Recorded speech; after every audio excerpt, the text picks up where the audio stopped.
On a comme point commun, Jean-Claude Bourret, le fait d'avoir un métier qui nous a permis, dans nos vies, d'approcher, de serrer des mains à des personnes très importantes, que ce soit pour une interview, le temps d'un colloque, le temps d'une soirée, d'un pince-fesse dans une grande organisation.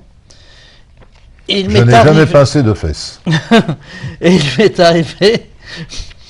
il m'est arrivé d'avoir une conversation avec des gens en les sentant que ces personnes n'étaient pas humaines, tellement elles étaient froides, tellement il y avait peu d'empathie, on sentait qu'il y avait quelque chose de faux, comme une comédie. Et c'est là où on peut repartir en se disant, mais en plaisantant, bah là c'était un reptilien le mec, c'est vrai que c'était vraiment un reptilien. Mais avec du recul, peut-on penser qu'il y ait des gens qui ne soient pas comme nous, tels que je viens de le décrire? Avez-vous déjà ressenti cela? J'ai ressenti plus que cela. Un jour, j'ai reçu un extraterrestre dans le 20h de TF1. Vous êtes le premier à qui je dis ça. Et c'était extraordinaire parce que, bon, une apparence humaine tout à fait comme vous et moi, évidemment. Et j'ai senti physiquement qu'il prenait mon cerveau intellectuellement. Il avait pénétré dans mon cerveau. C'était un sentiment absolument affolant. Mais à l'époque, j'étais déjà initié au grand mystère de la vie extraterrestre, donc je n'ai pas été tellement surpris puisque je savais qui je recevais. Mais c'est vous dire à quel point il y a une interpénétration entre la vie extraterrestre qui est présente sur la planète Terre, que 99,9% des gens ne connaissent pas. Vous avez plus de 50% des gens qui n'y croient pas en disant ce pauvre Bourret, il faut qu'il arrête de boire parce que t'as entendu ce qu'il a dit, il a reçu un extraterrestre sur son plateau de télévision, il devient de plus en plus fou. Tout ça ne me gêne pas parce que je sais que les événements me donneront raison, de la même façon que quand je disais que nous n'étions pas la seule planète à tourner autour d'une étoile, mais que la vie foisonnait dans l'univers, on me prenait pour un fou, d'autant que j'étais confronté à des astrophysiciens professionnels. Je me souviens d'une fois où j'ai fait un débat à Lille avec un astrophysicien qui devait avoir une soixantaine d'années, qui disait « Excusez-moi, monsieur Bourret, le scientifique, c'est moi. Et vous savez d'où je rentre ? Je rentre du Mont Palomar. Et vous savez ce que c'est que le Mont Palomar ? Oui, je le savais. C'est le plus grand observatoire du monde, avec un miroir de 5 mètres. Eh bien, monsieur Bourret, je vais vous dire une chose. Depuis 30 ans, nous observons l'univers avec les plus puissants télescopes du monde. On n'a jamais vu la moindre planète tourner autour d'une étoile. Jamais. Et moi, je lui ai répondu, du haut, à l'époque, je devais avoir 30 ou 35 ans, déjà, j'avais quelques connaissances, évidemment, je lui ai dit, mais c'est parce que nos instruments d'observation ne sont pas assez puissants. Ah oui, vous avez toujours réponse à tout. Eh bien, les événements m'ont donné raison. Oui, puisque même le Pentagone, comme on l'a dit, vient de le reconnaître. Plus les chercheurs, les scientifiques ont cherché à prouver que Dieu n'existe pas, moins ils sont arrivés à le prouver. Je fais référence par exemple à Jean Guiton, qui a fait son livre avec les frères Bogdanov sur Dieu et la science. Et plus les scientifiques tentent de prouver que les ovnis n'existent pas, moins ils arrivent à le faire, plus ils recherchent, moins ils arrivent à le faire. Oui, parce que à chaque moment de l'histoire qui passe, pratiquement chaque année, vous avez un élément nouveau, incontestable, qui montre que tous ceux qui disaient « on est seul dans l'univers », la planète Terre est la seule planète habitée de l'univers parce que il n'y a qu'un seul système planétaire autour d'une seule étoile qui est le Soleil, c'est le nôtre. Tout ça a volé en éclats en 1995, je le rappelle, c'est-à-dire hier, il y a même pas un quart de siècle. Donc c'est tout récent. Et vous avez en plus quelque chose qui me fascine, c'est qu'au fur et à mesure que le temps passe, les observations d'objets volants non identifiés, jugés crédibles et bien cernés, se multiplient. Vous avez fait allusion, on en parle dans notre livre là qui est classé numéro 1, qui s'appelle Contact cosmique.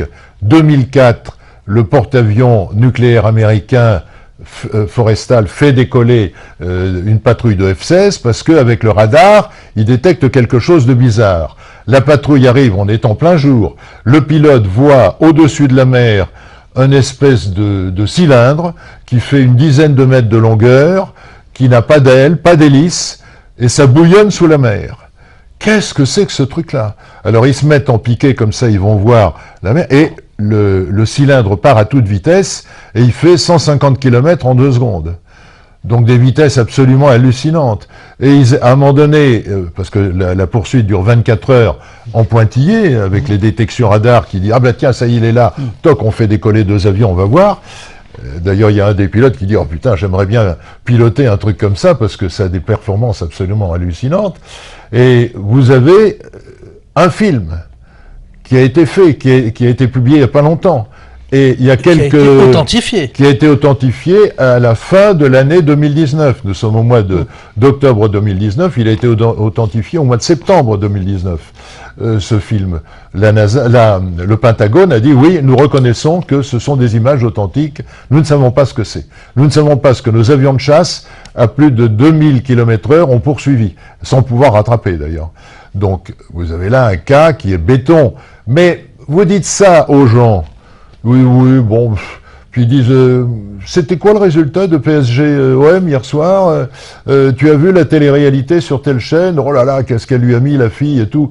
Donc, tout ça est mélangé. C'est le debunking, quoi.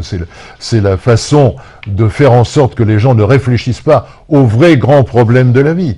Si les gens réfléchissaient aux vrais grands problèmes de la vie, la civilisation avancerait beaucoup plus rapidement. Oui et non. Parce que votre livre est en tête des ventes. Il est en tête des ventes. Moi, je suis très à l'aise pour en parler puisque je donne tous mes droits, donc je touche 0 là-dessus, mais c'est pas un problème. C'est pour dire que c'est pas une histoire de pognon, parce que j'ai tellement entendu, ah oui, mais Bourré il fait les ovnis parce que ça lui rapporte du pognon. D'abord, si ça me rapportait du pognon, ce serait pas, comment dirais-je, scandaleux. Tous les gens qui écrivent des livres gagnent des droits d'auteur, c'est normal. Et encore, je rappelle que l'auteur d'un livre, c'est celui qui gagne le moins. L'auteur d'un livre, il gagne entre 8 et 12%. Le libraire, il gagne 35%. Le distributeur, il gagne 25%. L'éditeur, il gagne 25%. Et encore là, c'est 8 à 12%, c'est pas pour vous. Voilà, absolument. Donc, c'est pas mais vous savez, on a l'art de tous à lire. Ou alors, c'est pour se faire de la pub. Qu'est-ce que j'en ai à fiche? J'ai 78 ans, bientôt 79, me faire de la pub, je vis très bien sans la pub. Mais je crois que j'ai un message à faire passer. Ça m'intéresse beaucoup parce que je crois que ça ouvre l'esprit des gens quand je leur dis regardez un peu le ciel, regardez le cosmos, regardez pas toujours votre écran sur votre smartphone ou votre tablette. Il y a autre chose dans la vie. Et les gens progressent comme ça. Ils ont une vision cosmique et ils ont une conscience cosmique qui leur permet d'être des humains à part entière.